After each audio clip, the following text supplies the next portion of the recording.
नमस्कार दोस्तों, आप सभी का स्वागत है हमारे YouTube चैनल मान्या लाल किताब रेमेडीज में। आज मैं आपके साथ बात करने जा रहा हूं कर्क राशि के बारे में और आज का मुख्य टॉपिक होगा 1 से 28 फरवरी 2025 का समय। ग्रहों का जो बड़ा परिवर्तन फरवरी के महीने में होगा, उसका कैसा प्रभाव कर्क राशि के जातकों के ऊपर रहेगा। आज मैं आपको बताऊंगा आपकी फाइनेंशियल स्थितियां कैसी रहेंगी। अगर आप अपना बिजनेस करते हैं, व्यापार करते हैं तो कैसा रहेगा। अगर आप नौकरी करते हैं तो आपका परफॉर्मेंस, आपके बॉस, एम्प्लॉयज, आपके डिपार्टमेंट में जो इन्वायरमेंट है वो कैसा रहेगा। कैसे आपको ये समय मैनेज करना होगा। आपकी सेहत कैसी रहेगी, आपकी फैमिली रिलेशंस जो हैं आपके वो कैसे रहेंगे। अगर आप स्टूडेंट हैं तो आपकी स्टडी को लेकर, आपकी करियर को लेकर ये टाइम कैसा रहेगा। अगर आप विदेश जाना चाहते हैं या विदेश में रहते हैं तो इन तमाम पक्षों के ऊपर आपके लिए बहुत ही इंपॉर्टेंट वीडियो लेकर आया हूं। सो किसी भी पार्ट को आप स्किप मत कीजिए, क्योंकि ज्योतिष शास्त्र एक ऐसा माध्यम होता है जिसके सहारे हमें आने वाला जो कल है उसका पता लग जाता है।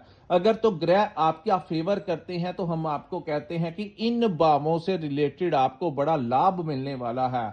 अगर ग्रह कहीं किसी खराब भाव में बैठे होते हैं तो तब भी हम आपको कहते हैं कि इन भावों से रिलेटेड ऐसी अवस्थाएं आपके ऊपर आ सकती हैं। सो आपको थोड़ा सा सतर्क रहने की जरूरत है। और ज्योतिष शास्त्र के अनुसार जो लोग अपनी जिंदगी को मैनेज करके आगे चलते हैं, वो उनको ठोकरें जो होती हैं वो कम ही मिलती हैं। दोस्तों, जब बारिश पड़ रही होती है तो अगर हम छाते का सहारा ले लें तो पानी हमें पूर्ण तरीके से नहीं भिगो सकता। लेकिन अगर हम किसी शेल्टर के नीचे ना जाएं या छाता ना लें तो पूर्ण तरीके से पानी हमें भिगो देता है।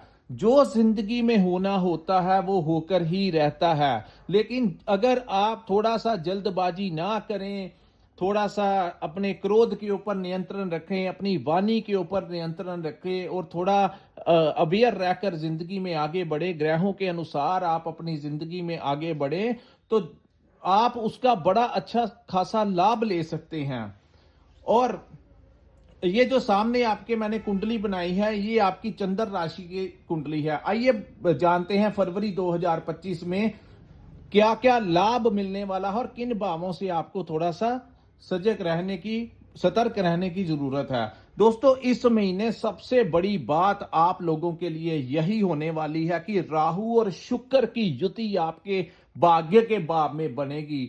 जब भी किसी जन्म कुंडली में या ग्रह गोचर के दौरान शुक्र भाग्य के भाव में चले जाते हैं, खास करके कर्क राशि के भाग्य के भाव में, क्योंकि शुक्र का जो गोचर होगा वो मीन राशि में होगा और मीन राशि शुक्र की उच्च की राशि होती है। हर ग्रह की एक उच्च और एक नीच राशि होती है। और जब शुक्र जैसा ग्रह 9th हाउस में चले जाएंगे और अपने मित्र राहु के संपर्क में आ जाएंगे तो आपको भाग्य का इस महीने कोई जबरदस्त सपोर्ट जो है वो मिलने वाला है। शुक्र जिसको विदेश का कारक कहते हैं, विदेश के साथ आपका कोई लिंक निकल सकता है, आपको विदेश से कोई लाभ मिल सकता है। अगर आप ऑनलाइन काम करते हैं, फिल्म लाइन के साथ जुड़े हैं, म्यूजिक इंडस्ट्री के साथ जुड़े हैं, आप अगर कोई गारमेंट्स का काम करते हैं, रेडीमेड का काम करते हैं, परफ्यूम का, होटल इंडस्ट्री का, फूड एंड बेवरेज का, कोई भी ऐसा काम करते हैं, अगर आप इंपोर्ट एक्सपोर्ट का भी काम करते हैं, तो आप लोगों को इस महीने जबरदस्त लाभ जो है वो देखने को मिलेगा। और शुक्र जिसको विदेश का भी कारक कहा गया है, जो लोग विदेश जाना चाहते हैं उन लोगों को वीजा मिलने के बहुत ज्यादा चांसेस ये फरवरी का महीना बनाता हुआ दिखाई दे रहा है। दोस्तों, यहां पर सबसे ज्यादा अहमियत रखता है कि आपके ऊपर कौन से ग्रह की महादशा और अंतरदशा चल रही है। वो ग्रह जिस भी भाव में बैठे होते हैं उनका प्रभाव सबसे ज्यादा देखने को मिलता है। सो आइए जानते हैं अन्य ग्रहों की अवस्था जो है वो आपके लिए कैसी रहने वाली है। दोस्तों, केतु जो है वो आपके तीसरे भाव में गोचर कर रहे हैं। 4 फरवरी को देवगुरु बृहस्पति जो है आपके लाभ भाव में मार्गी हो जाएंगे और गुरु की एक दृष्टि जो है केतु के ऊपर पड़ेगी। दूसरा, शुक्र की उच्च की दृष्टि भी केतु के ऊपर पड़ेगी। सो आपके साहस और पराक्रम में इस महीने वृद्धि होगी। शुक्र की जब दृष्टि अपने मित्र केतु के ऊपर पड़ने से यहां पर केतु जो है वो आपको आपकी ऊर्जा को बढ़ाते हुए दिखाई दे रहे हैं। आप अपनी मेहनत, या हालांकि यहां पर वो आपसे मेहनत भी बड़ा करवाएंगे, ऊर्जा से भरपूर होंगे। आप चाहे अपना व्यापार करते हैं, चाहे आप कहीं पर नौकरी करते हैं, सो साहस पराक्रम में आपके वृद्धि होगी। लेकिन 11 फरवरी के पश्चात इस भाव के स्वामी अष्टम भाव में चले जाएंगे। हालांकि वो शनि महाराज के साथ जाएंगे, और बुध एक ऐसा ग्रह है जो जिसके साथ बैठता है वैसा ही बन जाता है। तो शनि के संपर्क में कुंभ राशि में गोचर होगा। इसीलिए यहां पर बुध कोई ज्यादा बुरा परिणाम आप लोगों को नहीं देंगे। लेकिन यहां पर एक बात का आपको ध्यान रखना होगा, कहीं किसी मित्र के साथ आपका कोई लड़ाई झगड़ा ना हो जाए, कोई वाद विवाद ना हो जाए। अगर कोई ऐसी स्थितियां आपकी पैदा होती हैं, तो जो लोग ये वीडियो सुन रहे हैं उन लोगों को यही सलाह दी जाती है कि ये शॉर्ट टर्म पीरियड के लिए ग्रह कई बार कुछ ऐसा करवा देते हैं। अगर आपके लिए ऐसी अवस्था आती है तो आप लोगों को ये समझ लेना चाहिए कि ये समय उनके साथ किसी वाद विवाद में पड़ने का नहीं है, जिससे आपकी दोस्ती भी बच जाएगी और आपका रिश्ता भी बच जाएगा। सब कुछ ठीक होगा। यहां पर सिर्फ एक बात का ध्यान रखना है कि कहीं किसी के साथ, अपने मित्र के साथ वाद विवाद में नहीं जाना। उसके बाद हम बात करेंगे दोस्तों सूर्य देव की। आपके धन भाव के स्वामी आपके सप्तम भाव में गोचर करेंगे। और दोस्तों ये 14 जनवरी से ही सूर्य महाराज, क्योंकि इनका गोचर 1 महीने के लिए होता है और ये ग्रहों के राजा इनको कहा जाता है। सूर्य ऊर्जा के मुख्य कारक भी हैं। तो सूर्य जब सप्तम भाव में आते हैं तो दोस्तों ऐसे में आपने देखा होगा जिनकी कर्क राशि है उनके घर में कोई शादी विवाह का प्रस्ताव भी आया होगा। और उन लोगों का जो भी आपके घर में कोई प्रस्ताव आया होगा, उनका जो लेवल होगा वो आपसे फाइनेंशियली भी बड़ा होगा और उनका सोशल स्टेटस भी आपसे बड़ा होगा। तो शादी विवाह के योग भी यहां पर सूर्य देव बनाते हुए दिखाई देंगे। लेकिन यहां पर सूर्य जो है दोस्तों, क्योंकि ये शादी विवाह का भाव होता है, हमारे पार्टनरशिप का भाव होता है, हमारे बिजनेस पार्टनर का भाव होता है, हमारी मैरिज पार्टनर का भाव होता है। तो इन भावों से रिलेटेड सूर्य, क्योंकि अग्नि तत्व के ग्रह हैं, तो अपनी तासीर जो है, क्योंकि ये अग्नि छोड़ते हैं, तो यहां पर आप लोगों की किसी भी प्रकार से अपने पार्टनर के साथ कोई विवाद हो सकता है। हालांकि ये विवाद जो है, आपको किसी के कहने के ऊपर इस समय कोई बड़ा इन्वेस्टमेंट नहीं करना चाहिए। जो मर्जी हो जाए, कोई बड़ा लालच नहीं आपको करना चाहिए। खास करके उन कार्यों में आपको पैसा नहीं लगाना चाहिए जिन कार्यों को आपको लगता है कि जिसमें रिस्क ज्यादा हो, जिसमें लालच आपको कोई दिख रहा हो। तो ऐसे में करेंगे तो यहां पर सूर्य देव वहां पर हानि पहुंचा देंगे। और अपने बिजनेस पार्टनर के साथ आपका कोई विवाद खड़ा हो सकता है, उससे थोड़ा सा आपको बच के रहना होगा। और यही बात आपकी मैरिड लाइफ में भी इंप्लीमेंट करेगी, क्योंकि ये सूर्य देव हैं। तो सप्तम भाव में जब आते हैं तो आपके पार्टनर के स्वास्थ्य को लेकर कोई चिंताएं बढ़ा सकते हैं। वहीं आपकी उनके साथ किसी भी प्रकार का विवाद जो है वो खड़ा करवा सकते हैं। आपको ऐसा लगेगा कि आपके पार्टनर का आपको समर्थन नहीं मिल रहा। तो ये समय जो है, ऐसी अवस्थाएं आपको सूर्य देव दिखाते हुए नजर आ रहे हैं। उसके बाद इस पूरा महीने आपको इन बातों का ध्यान रखना है कि कोई भी ऐसा कार्य नहीं करना जो गैर सामाजिक हो।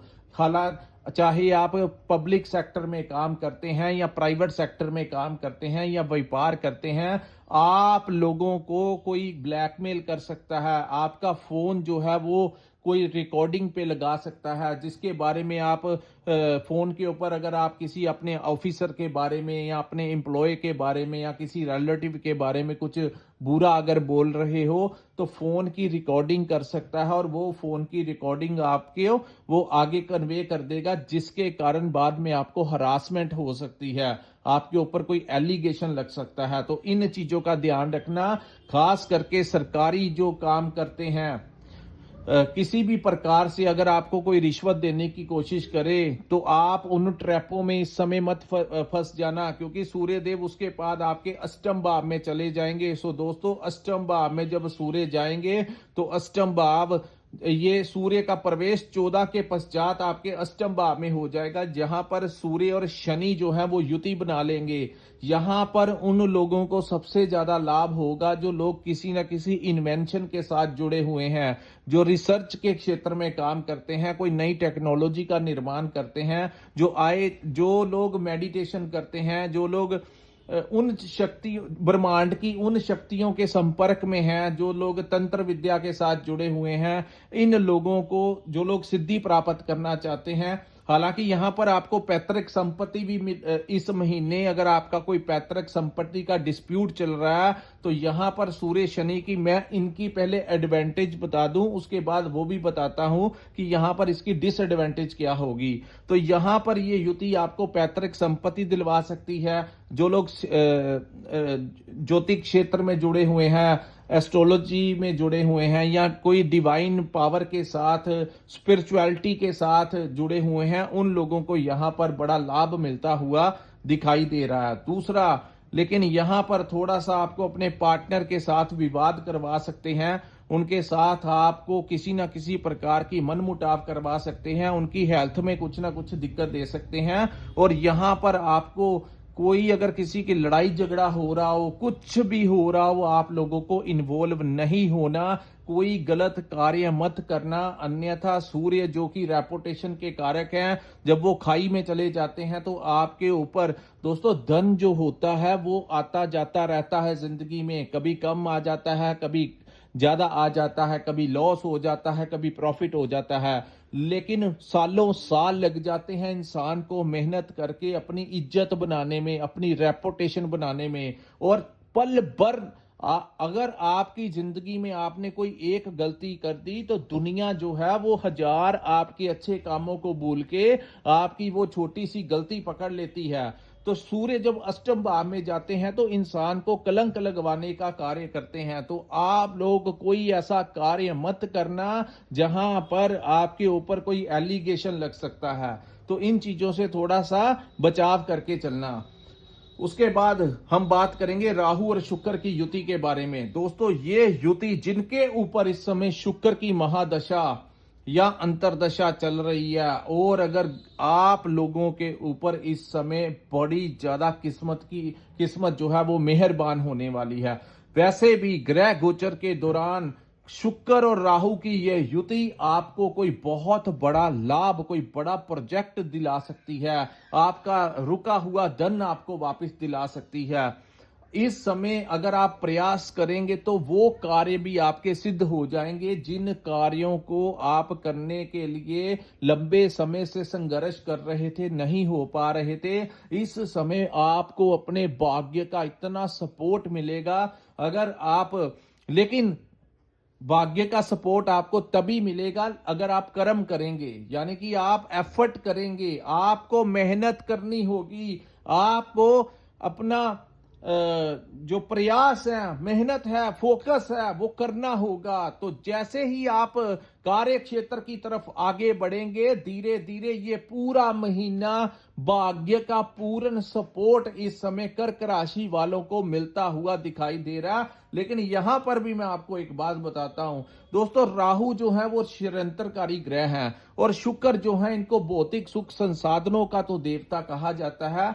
लव लाइफ के साथ भी शुक्र को जोड़ा जाता है। तो यहां पर जब ये दोनों की युति कभी भी किसी कुंडली में बन जाए तो ऐसे में दोस्तों ये ये अफेयर करवा देते हैं। तो कुछ लोगों के साथ ऐसा भी हो सकता है कि वो किसी नए रिलेशन में चले जाएं। हालांकि ये चीजें कई बार मैरिड लाइफ के ऊपर भी चली जाती हैं कि हो सकता है कि आपका कोई एक्स्ट्रा मैरिटल अफेयर जो है इस महीने हो सकता है, लेकिन आपको बचना होगा क्योंकि शनि आपके अष्टम भाव में बैठे हुए हैं।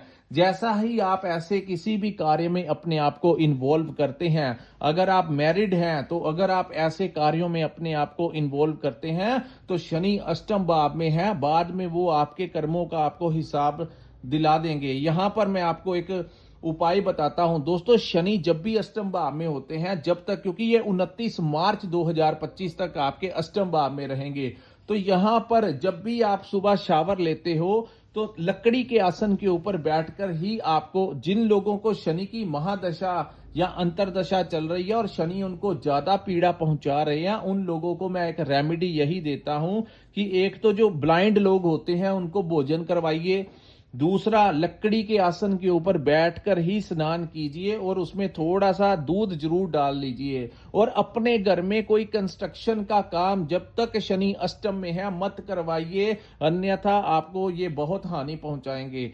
और इन चीजों का आपको ध्यान रखना होगा। जिन लोगों के इस दौरान चप्पल या स्लीपर वगैरह, शूज वगैरह टूट रहे हैं, उन लोगों को तुरंत उसका रिपेयर करवा लेना चाहिए या रिप्लेस करवा लेना चाहिए। और अपने टूटे हुए शूज या स्लीपर्स जो हैं अपने घर में नहीं रखने, अन्यथा शनि आपको ज्यादा नुकसान देंगे। आइए, यहां पर शनि जब भी अष्टम में होते हैं तो दोस्तों शनि सुख के कारक हैं, मेहनत बहुत करवाते हैं।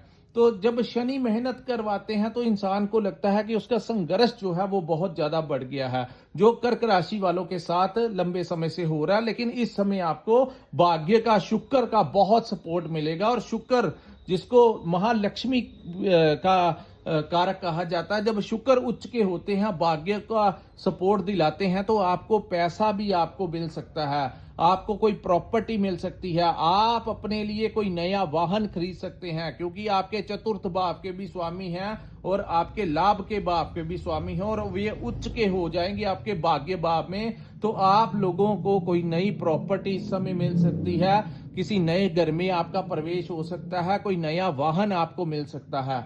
उसके बाद हम बात करेंगे दोस्तों गुरु की। गुरु आपके 4 फरवरी 2025 को आपके लाभ भाव में मार्गी हो जाएंगे। तो मार्गी गुरु का जो दृष्टि, प्रथम दृष्टि आपकी केतु के ऊपर होगी, इसके बारे में मैंने आपको बता दिया है। द्वितीय दृष्टि आपके पंचम भाव में होगी, जो शिक्षा का भाव है, स्टडी का भाव है। तो आप लोगों को यहाँ पर, जो लोग स्टूडेंट्स हैं, उनका कोई कंपटीशन है तो आपको भाग्य का बड़ा सपोर्ट मिलने वाला है। यहाँ पर आपको थोड़ा सा जिन लोगों का एग्जाम है उन लोगों को भी यहाँ पर कोई बड़ा लाभ मिलता हुआ दिखाई दे रहा है। अगर आप हायर स्टडी के लिए विदेश जाना चाहते हैं तो आपके रास्ते जो हैं वो खुलते हुए दिखाई दे रहे हैं। विदेश जाने की जो आपकी हसरत है, अगर आपने कोई फाइल वगैरह एम्बेसी में लगाई हुई है तो बहुत ज्यादा चांसेस हैं कि आपके भाग्य का बड़ा सपोर्ट मिलेगा और आपको वीजा लगने के भी बड़े चांसेस यहाँ पे दिखाई दे रहे हैं। लेकिन दोस्तों गुरु की एक नीच दृष्टि जो है वो आपके सप्तम भाव के ऊपर पड़ रही है। सो जिन लोगों का डिवोर्स वगैरह का चल रहा है, उन लोगों का यहाँ पर कोई ना कोई बात जो है वो क्लियर हो जाएगी। चाहे वो आपका, जिन लोगों का कोर्ट केस में डिवोर्स का आपस में चल रहा है या पार्टनरशिप में कोई समस्याएं चल रही हैं, तो परमानेंटली जैसे ही गुरु की दृष्टि आपके सप्तम भाव के ऊपर, क्योंकि गुरु मार्गी हो जाएंगे तो यहाँ पर पड़ेगी, तो वो उन चीजों का निपटारा जो है वो होता हुआ इस महीने दिखाई दे रहा है। सो 4 फरवरी के पश्चात जिन लोगों का इस भाव से रिलेटेड, क्योंकि नीच की दृष्टि है, तो थोड़ा सा पार्टनर के साथ आपका उतार चढ़ाव ज्यादा होने की कर्क राशि वालों की संभावना है। यहाँ आपकी और आपके पार्टनर में कोई बड़ी अनबन सी क्रिएट करवाते हुए ग्रह दिखाई दे रहे हैं। उसके बाद हम बात करेंगे दोस्तों मंगल के बारे में। मंगल आपके 12th हाउस में गोचर करेंगे और 24 तक ये यहीं पर रहेंगे। ये भाव जो होता है खर्चों का भाव होता है, तो आपके खर्च जो हैं वो बड़े रहेंगे। आपकी यात्राएं होने की बड़ी संभावनाएं इस समय दिखाई दे रही हैं। उसके पश्चात हम बात करते हैं इस भाव को विदेश का भी भाव कहा जाता है। तो मंगल इस भाव में बैठे हैं। हालांकि थोड़ा सा आपको ध्यान रखना होगा, आपकी सेहत के ऊपर कुछ खर्च वगैरह, आपकी मेडिसिन के ऊपर कोई ना कोई खर्च करवा सकता है। आपको आंखों से रिलेटेड या स्किन की कोई इन्फेक्शन जो है आप लोगों को यहाँ पर मंगल देते हुए दिखाई दे रहे हैं। सो आप लोगों को थोड़ा सा अपनी हेल्थ का ध्यान रखना चाहिए। जैसे 24 घंटे में से आप लोग काम के प्रति फोकस होते हैं, वैसे ही अपना टाइम टेबल के अकॉर्डिंग आप लोगों को चाहिए थोड़ा सा अपनी डाइट के ऊपर कंट्रोल कीजिए। इस महीने थोड़ा डाइट का ध्यान रखिए। हल्का फुल्का आप अपनी एज के अकॉर्डिंगली एक्सरसाइज जरूर किया कीजिए, ताकि फिजिकली आपको दिक्कत परेशानी जो है वो ना आए। तो क्योंकि मंगल की दृष्टि आपके छठे भाव के ऊपर पड़ेगी, तो कॉम्पिटिटर्स जो हैं वो आपके सर उठाते हुए नजर आ सकते हैं। शत्रु थोड़ा सा आपको परेशान, मानसिक तनाव दे सकते हैं, लेकिन ओवरऑल बहुत कुछ जो है वो आपको राहु और शुक्र की ये जो युति है वो आपको देती हुई दिखाई देगी। लेकिन ओवरऑल कोई ऐसा काम आप लोगों को नहीं करना जो आपकी इज्जत मान को ठेस पहुंचाता हो, क्योंकि जैसा कि मैंने बताया कि इन भावों से रिलेटेड आपको कुछ परेशानी आ सकती है, क्योंकि सूर्य सप्तम और अष्टम में अच्छा परिणाम नहीं देते। क्योंकि काल पुरुष की कुंडली के अनुसार सूर्य देव सप्तम भाव उनकी नीच राशि है और अष्टम भाव वैसे ही वो खाई के भाव में है, तो कुछ चीजों में आपको राहत भी मिलेगी। पैतृक संपत्ति आपको 14 फरवरी के पश्चात दिला सकते हैं, लेकिन अपनी मान मर्यादा का आपको ध्यान देना होगा, क्योंकि जब समय निकल जाएगा तो सब कुछ ठीक हो जाएगा। लेकिन ये रहते समय में जो लोग इन चीजों का ध्यान रखकर, जैसा कि मैंने आपको 1 to 1 आपको क्लियर किया कि ये ग्रह ऐसी अवस्थाएं देगा, ये ग्रह ऐसी अवस्थाएं देगा, इसका मतलब आपको डराना नहीं होता, बिल्कुल आपको इसका थोड़ा सा आपका मार्गदर्शन करना होता है कि ऐसी अवस्थाएं आएंगी तो मैनेज कर लेना, अन्यथा बातें जो हैं वो किसी और तरफ चली जाएंगी। सो दोस्तों, ये था कर्क राशि वालों के लिए फरवरी 2025 का समय जो है वो कैसा रहने वाला है। अगर आपको हमारा ये वीडियो अच्छा लगा हो तो कृपया इस वीडियो को लाइक कीजिए, हमारे चैनल को सब्सक्राइब कीजिए और नीचे कमेंट सेक्शन में कमेंट करके जरूर बताइए कि आपको ये वीडियो कैसा लगा। और जिन्होंने अपनी कुंडली का पर्सनल विश्लेषण करवाना होगा, जिनके पास हमारा जो चाहते हैं अपने आने वाले कल के बारे में, अपनी महादशा अंतरदशा के बारे में जानना चाहते हैं, वो स्क्रीन के ऊपर जो नंबर दिया है वहां पर संपर्क करके अपनी कुंडली का पूर्ण विश्लेषण करवा सकते हैं, अपने लिए पर्सनल कंसल्टेंसी ले सकते हैं। इसी के साथ इस वीडियो को मैं विराम लगाता हूं। नमस्कार, जय माता दी।